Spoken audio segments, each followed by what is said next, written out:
nous sommes à Synergie. C'est la deuxième journée de Synergie. Vous êtes là, vous êtes directeur de recherche au CNRS et bien évidemment vous êtes là en tant que chargé de mission de l'Université de Bretagne occidentale, chargé du développement des EMR dans cette immense structure et belle structure brestoise et qui a des accords internationaux avec un certain nombre de pays. Néanmoins, comment l'UBO est entré dans la filière des EMR et maintenant depuis combien de temps? Alors c'est un processus en fait qui a été très long. L'université, par la voix de son ancien président, Pascal Olivard, s'est engagé dès 2009 sur la participation de l'université au développement de la filière énergie marine renouvelable, notamment à la pointe de Bretagne.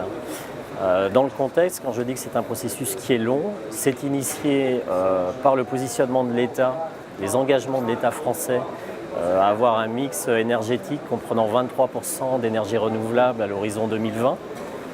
Ça s'est concrétisé par un appel à projet de l'ANR en 2010 pour la création d'instituts d'excellence sur les énergies décarbonées, France Énergie Marine. Donc la structure dédiée au développement des énergies marines renouvelables a été labellisée en mars 2012 et la convention cadre entre l'ANR et France Énergie Marine a été signée en juillet 2015. Donc un processus extrêmement long et on est impliqué au niveau de l'Université de Bretagne occidentale depuis le départ dans les discussions et les projets de recherche qui ont été initiés progressivement. L'UBO est vraiment dans le domaine des EMR un institut, une université qui est, je veux dire, leader dans son domaine et en tout cas qui est vraiment à la pointe d'une actualité permanente. Je crois que vous avez bien organisé les différents secteurs, à la fois gouvernance, formation, recherche. Comment est-ce que vous pourriez nous développer en tout cas cette organisation et cette forme d'organisation dans une structure aussi grande que celle de l'UBO? Premier élément de réponse en ce qui concerne la gouvernance. Donc l'université est membre fondateur de France Énergie Marine et participe pleinement à la gouvernance de l'organisme dans la mesure où elle est membre élue du conseil d'administration de France Énergie Marine, membre du comité recherche et développement. En termes de gouvernance, toujours les laboratoires de l'Institut universitaire européen de la mer, 4 des laboratoires de l'Institut, l'IUEM, sont membres du groupement de recherche sur les énergies marines renouvelables, qui est une structure en fait qui a pour objectif d'organiser le monde académique français sur les recherches sur les énergies marines renouvelables. Et puis troisième élément de réponse, on participe aussi avec la DDTM des Côtes d'Armor, par exemple, au comité de suivi du projet hydrolien d'EDF à Paimpol-Bréhat. Donc cette fois-ci avec un positionnement d'expert en fait par rapport à tout ce qui est suivi environnemental du projet EDF, du projet hydrolien d'EDF à Paimpol-Bréhat. Donc avec l'hydrolienne Open Hydro développée par des CNS. C'est cela. D'accord. Donc ça c'est au niveau gouvernance. En termes de formation, l'université est très impliquée dans le master spécialisé sur les énergies marines renouvelables qui est coporté par l'ENSTA Bretagne, l'école navale, Télécom Bretagne et donc l'UBO. L'UBO est même le principal contributeur en nombre d'heures de cours dispensées dans le cadre de ce master. Ça représente une vingtaine d'intervenants de l'université. On a aussi des actions de formation plus ciblées au niveau de l'IUT, de la faculté des sciences de l'UBO, pour tout ce qui est ingénierie des matériaux, système électromécanique marin, la détection des pannes, le design de générateurs d'hydroliennes, etc., des choses comme ça. Et puis on a une UE spécialisée dans le master physique marine qui est dédié aux interactions entre les éléments hydrodynamiques et les structures EMR. Donc une implication relativement forte dans le domaine de la formation. Pour la recherche? Alors, pour la recherche, on est positionné à la fois sur les verrous technologiques, c'est la composante IUT de l'université, Et composante, en fait, c'est une équipe de l'UBO qui est rattachée à l'Institut de recherche du Puy-de-Dôme, l'équipe énergie et systèmes électromécaniques, donc qui adresse vraiment ces problèmes de verrou technologique et notamment sur la détection des pannes des systèmes électromécaniques marins, les diagnostics que l'on peut mettre en place justement en cas de panne, et puis tout ce qui est mise en place de systèmes de redondance pour éviter l'immobilisation des machines ou la rendre la plus courte possible. Une immobilisation qui coûte extrêmement cher. Qui coûte extrêmement cher. Après, en ce qui concerne les verrous non technologiques, l'université, et là c'est l'Institut universitaire européen de la mer, ces laboratoires sont plus particulièrement impliqués sur les impacts environnementaux. Quand on dit impacts environnementaux, c'est les impacts géophysiques, morphosédimentaires, les impacts écologiques générés par la mise en place des structures dans le milieu marin. Les économistes et les juristes, eux, sont impliqués sur les impacts socio-économiques. Dans impact socio-économique, ça veut dire aussi la notion d'acceptabilité par les populations de la mise en place d'une ferme pilote, par exemple, d'éoliennes dans le paysage local. Les notions aussi de compensation écologique par rapport aux dégâts éventuels qui peuvent être créés lors de la mise en place des structures. Et puis pour la partie juridique, c'est la définition d'un cadre juridique adapté en fait aux énergies marines renouvelables, parce qu'on est parti d'une feuille blanche, c'est-à-dire qu'au début des années 2010, il n'y avait absolument aucun cadre juridique adapté au développement, à l'implantation des techniques d'énergie marine renouvelable sur le domaine public maritime. C'est avec l'AMUR que vous l'avez développé ? C'est ça, c'est le laboratoire AMUR qui est plus particulièrement en charge de ce domaine-là. Dans le cas où FEM, donc France Énergie Marine, obtiendrait sa labellisation ITE, quels sont les enjeux d'un organisme de recherche et plus particulièrement l'enjeu pour l'UBO ? On peut imaginer que ce soit, ou du moins c'est l'image que l'on peut avoir, c'est de la recherche à finalité industrielle, et ça ne concerne pas un organisme de recherche académique. Et en fait, ce n'est pas vrai du tout, il y a des vrais enjeux de recherche fondamentale, que ce soit au niveau des verrous technologiques, je les ai mentionnés précédemment, notamment sur tout ce qui est anticipation des pannes des systèmes électromécaniques, le design de générateurs d'hydroliennes, les smart grids, les réseaux de connexion intelligents. Et puis en ce qui concerne les impacts environnementaux, d'abord la définition d'un état de référence des milieux avant perturbation, donc c'est la caractérisation environnementale, et puis derrière des problématiques de conservation de la biodiversité, dans des zones qui peuvent être des zones d'intérêt remarquable, avec des espèces patrimoniales, des espèces sentinelles. Des enjeux aussi sur la modification éventuelle des cycles biogéochimiques au sein de la colonne d'eau et du sédiment généré par le fonctionnement des structures. Je reviendrai sur cet exemple-là. Des expériences de remédiation telles que ce qui a pu être mené sur le site de Paimpol-Bréhat avec des expériences de transplantation d'herbiers de zoostères pour restaurer en fait un herbier qui avait été maltraité lors de l'atterrage du câble du site d'essai à Paimpol. Des enjeux également alors au niveau socio-économique, c'est vraiment l'acceptabilité des populations. Bien évidemment, ce que ça peut générer en termes de création d'emplois, la dimension économique proprement dite du développement d'une filière ou d'une technologie sur un site donné. Et puis après, ces questions d'acceptabilité sociétale, de définition de mesures compensatoires, qui effectivement sont un sujet d'intérêt majeur aujourd'hui au regard des délais imposés par les recours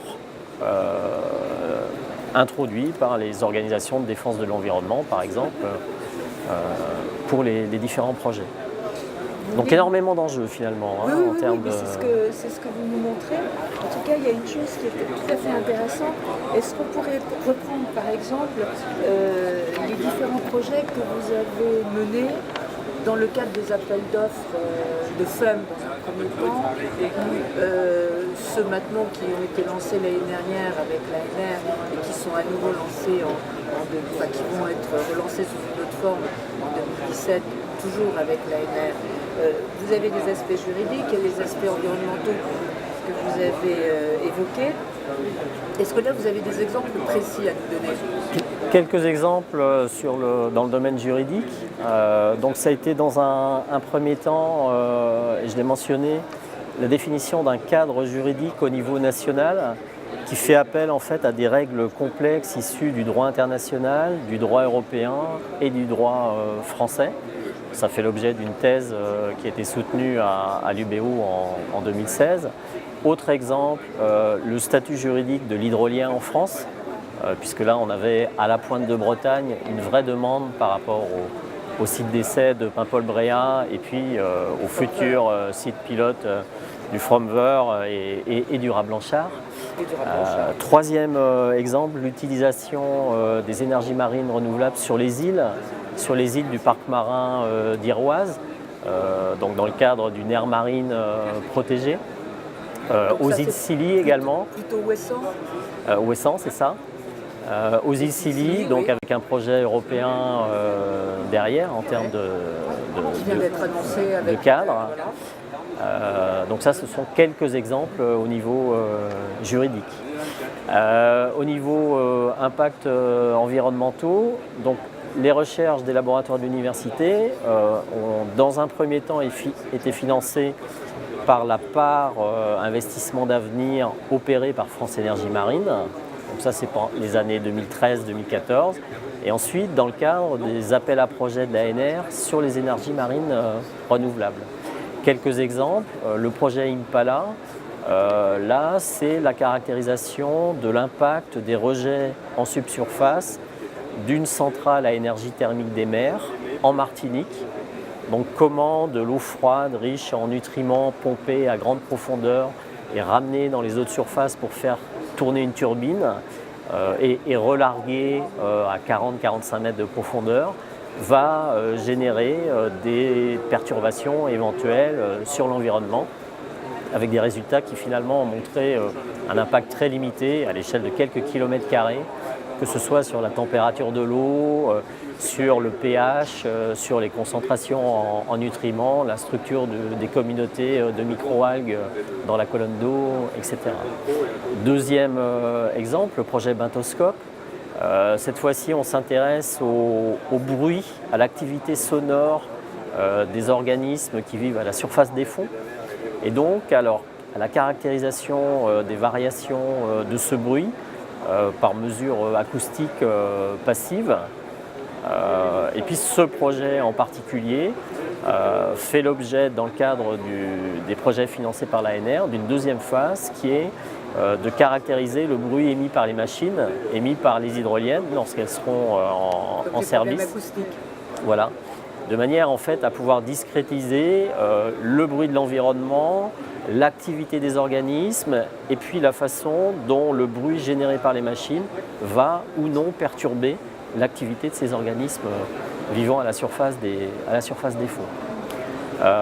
Ensuite, il y a plusieurs projets qui s'insèrent dans le cadre du futur du site pilote hydrolien dans le Rat-Blanchard et qui concernent essentiellement la modélisation de la ressource et de l'environnement hydrodynamique, des processus hydrosédimentaires, avec par exemple une thèse qui concerne la modélisation numérique du déplacement par saltation des galets sur les fonds du Rat-Blanchard. Et il y a des questions très pointues en termes de recherche fondamentale, c'est-à-dire être capable d'enregistrer le bruit généré par ces galets, mais également le déplacement de ces galets en fonction des courants de marée. Thierry Garland avait fait un travail d'ailleurs, Thierry Garland du CHOM avait fait un travail. C'est ça, le CHOM est pilote de ce projet. Ça, c'est le projet physique. Il y a un deuxième projet qui s'appelle ID2M qui concerne les interactions entre les vagues, les courants et les structures EMR. Donc comment être capable, là aussi, de modéliser ces interactions avec derrière une idée du dimensionnement des structures de manière à pouvoir répondre aux contraintes générées par le milieu physique et en termes de fatigue des machines. Troisième exemple, le projet DIM qui a été financé en 2016, qui lui concerne la modélisation des états de mer extrêmes et puis une estimation du productible, donc toujours dans cette zone du Raz Blanchard et de cette future ferme hydrolienne. Je peux aussi vous mentionner donc, dans les projets qui sont en gestation, dans le cadre du troisième appel à projet de l'ANR, un projet qui est ciblé sur les sites pilotes éoliens offshore flottants, à la fois sur la façade atlantique au sud de l'île de Groix et en Méditerranée. Donc le site n'est pas encore choisi, mais ce sera sur les sites flottants. Ce sera l'un des 3 sites pilotes qui ont été retenus par l'État. Et là, l'objectif, en fait, c'est de caractériser à la fois l'environnement, les réseaux trophiques et la façon dont l'implantation des mouillages et des éoliennes offshore flottantes va modifier la répartition des organismes et en particulier des organismes fixés. On travaille sur le principe de l'effet récif ou de l'effet dispositif à concentration de poissons généré par une structure qui est mise dans l'eau. Alors, effet récif, par exemple, ce qui nous intéresse, c'est de voir quelles espèces vont venir coloniser les chaînes de mouillage, les flotteurs, des éoliennes offshore flottantes. Est-ce que ça va permettre, par exemple, de permettre par bonds successifs d'un site pilote à l'autre, d'une ferme d'éoliennes à l'autre, à des organismes de remonter vers le nord et de coloniser de nouveaux milieux sur lesquels il n'y avait pas de substrat dur pour permettre la fixation des organismes.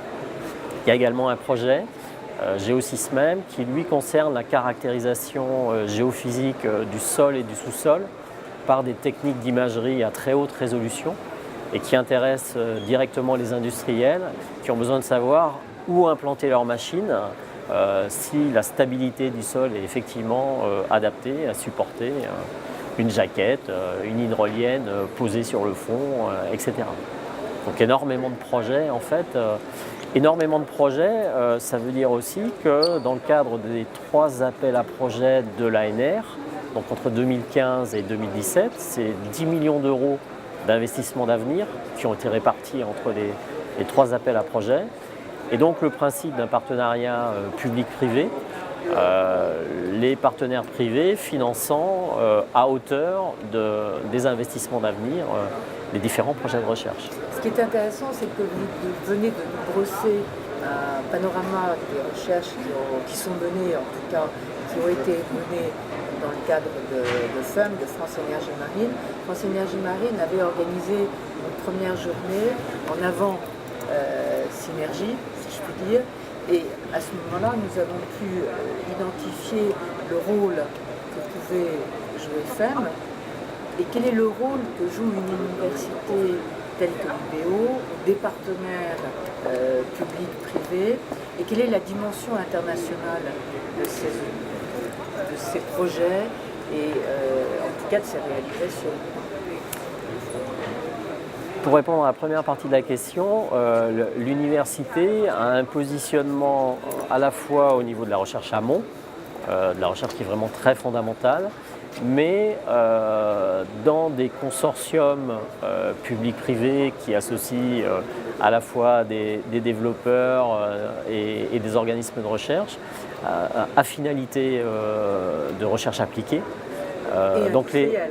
Et industriel, quand je dis appliqué, pour moi c'est industriel. C'est-à-dire que les 2 dimensions sont présentes dans l'ensemble des projets de recherche qui sont mis en œuvre par l'université. En termes de dimension internationale, il y a quand même une difficulté, c'est bien évidemment tout ce qui concerne la confidentialité les dépôts de brevets éventuels liés à des développements instrumentaux, méthodologiques, qui vont freiner en fait, et c'est surtout vrai pour les partenaires privés, leur intérêt ou leur envie de voir associer au consortium des partenaires étrangers, qui seraient en l'occurrence des concurrents directs. Par contre, les académiques arrivent quand même à mettre en place un certain nombre de partenariats internationaux. Sur les verrous technologiques, l'UBO a un partenariat fort avec l'Université maritime de Shanghai. Sur ce que j'ai présenté tout à l'heure, tout ce qui est identification des pannes des systèmes électromécaniques marins, dans le domaine marin. Aussi sur le design des générateurs d'hydroliennes, sur les smart grids, etc. Donc un partenariat très très fort qui s'est traduit déjà par 5 ou 6 thèses en co-tutelle entre l'Université maritime de Shanghai et l'UBO.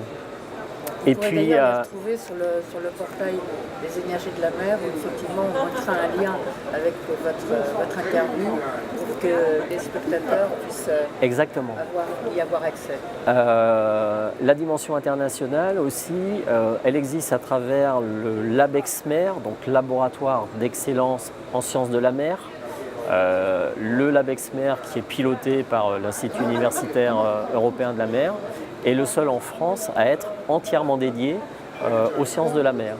Donc on sort un petit peu cette fois-ci du périmètre brestois, on est à l'échelle de l'interrégion Bretagne-Pays de Loire et c'est une structure qui va fédérer en fait toutes les forces de recherche en sciences de la mer au niveau de cette interrégion Bretagne-Pays de la Loire. Et parmi les axes de recherche du LabExmer, 3 de ces axes ont des thématiques qui concernent directement les énergies marines renouvelables. L'un des axes s'intéresse aux interactions entre les vagues, les courants et les structures EMR. Un autre axe... Toute structure ou plutôt hydrolien? Toute structure confondue. Avec notamment un partenariat fort avec l'École centrale de Nantes et des essais en bassin à l'École centrale. Un deuxième axe concerne l'impact des structures EMR sur les transferts sédimentaires, les phénomènes de remise en suspension des particules fines, ce qu'on appelle les processus d'érosion-dépôt du sédiment. Et puis le dernier axe du LabEx qui a été créé l'année dernière et qui concerne la gestion des socio-écosystèmes marins, lui adresse les problèmes d'impact socio-économique. Donc tout ce qui concerne l'acceptabilité sociétale des populations riveraines, les problèmes de compensation écologique aussi liés aux impacts éventuels des différentes technologies. Merci Gérard Touzeau de nous avoir donné une telle cartographie du Avec travail plaisir, et des recherches qui sont menées à l'UBO. Avec plaisir.